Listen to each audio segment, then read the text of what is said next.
ملک محمد جعفر خان صاحب احمدیہ تحریک کے صفحہ 13 اور 14 پر تحریر فرماتے ہیں، مجھے سب سے زیادہ مایوسی پروفیسر الیاس برنی صاحب کی کتاب قادیانی مذہب کے مطالعہ سے ہوئی۔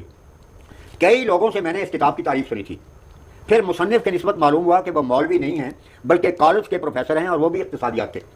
اس سے مجھے خیال پیدا ہوا کہ انہوں نے مولویوں کے طرز تحریر سے مختلف انداز اختیار کیا ہوگا اور متنازع امور پر مدلل اور سائنٹیفک طریق پر بحث کی ہوگی، لیکن کتاب پڑھنے سے یعنی قادیانی مذہب لیکن کتاب پڑھنے سے یہ خیال غلط نکلا۔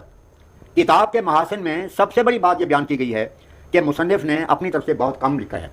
بے شک یہ دعویٰ درست ہے، پروفیسر صاحب نے صرف کہیں کہیں مختصر سی تنقید کی ہے، لیکن مصنف کے یہ چند جملے اور ابواب اور پیروں کے عنوان دل آزاری کے کامیاب نمونے ہیں۔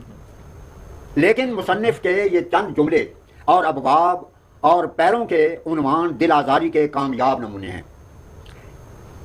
بحیثیت مجموعی یہ کتاب کسی قابل تعریف مقصد کو حاصل نہیں کرتی اور نہ یہ کسی ایسے مقصد کے لیے لکھی گئی معلوم ہوتی ہے۔ چنانچہ کتاب ہمیں یہ نہیں بتاتی کہ بنیادی متنازع امور کی نسبت فیصلہ کیا درست ہے یا کم از کم اس تک پہنچنے کے لیے صحیح انداز فکر اور استدلال کیا ہے۔ احمدیہ تاریخ صفحہ 13-14 اس کتاب کو 1958 میں لاہور کے مشہور ادارہ سندھ ساگر اکادمی لاہور نے شائع کیا۔ اب میں ایک بات عرض کرنا چاہتا ہوں، بات یہ ہے کہ یہ لوگ ہیں اس آیت کریمہ کے مصداق، رسول اللہ یہ لوگ تمہیں دیکھتے تو ضرور ہیں مگر ان میں بصیرت نہیں ہے۔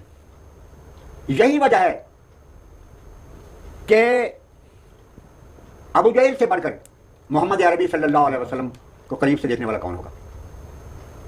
دیکھتا ضرور تھا مگر بصیرت نہیں تھی۔ یہ بصیرت خدا نے ابو بکر جیسے صدیق کو عطا کی، حضرت عمر کو عطا کی، حضرت عثمان کو عطا کی، حضرت علی کو عطا کی رضی اللہ عنہ۔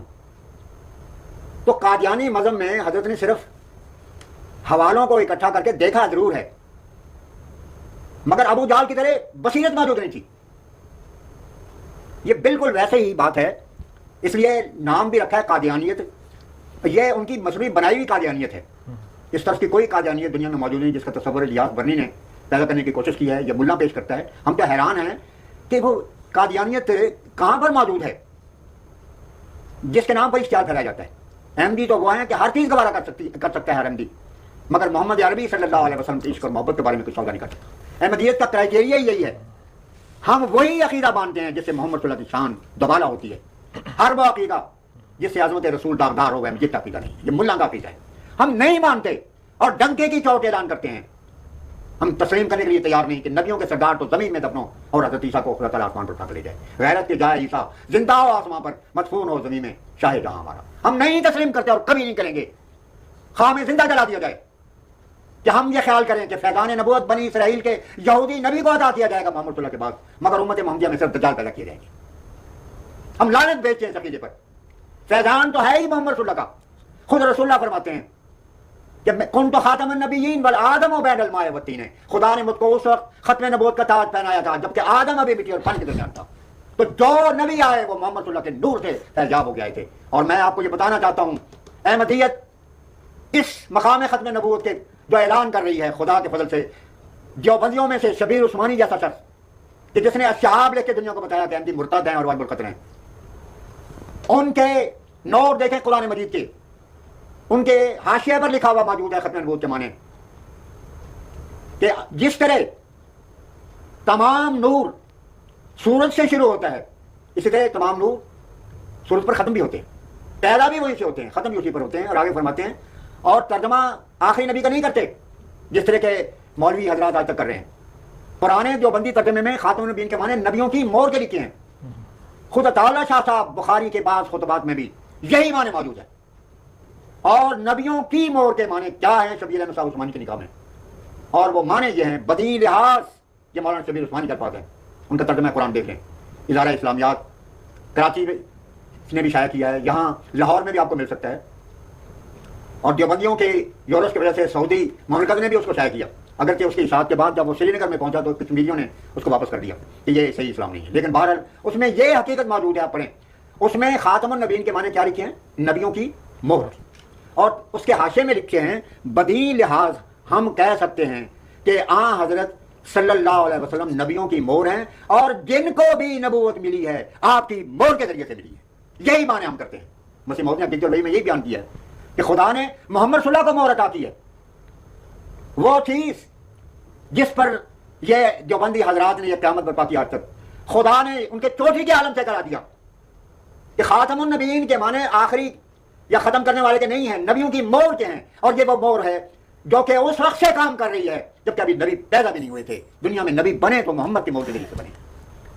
تو حقیقت یہ ہے کہ یہ جو کچھ بھی انہوں نے کہا ہے یہ ملک جعفر صاحب نے الیاس صاحب کے مطابق، اس سے ثابت ہے کہ قرآن کے روح سے خدا کے نبیوں کی بات کو سننا یہ صرف ینظرون کے معنی جاتا ہے۔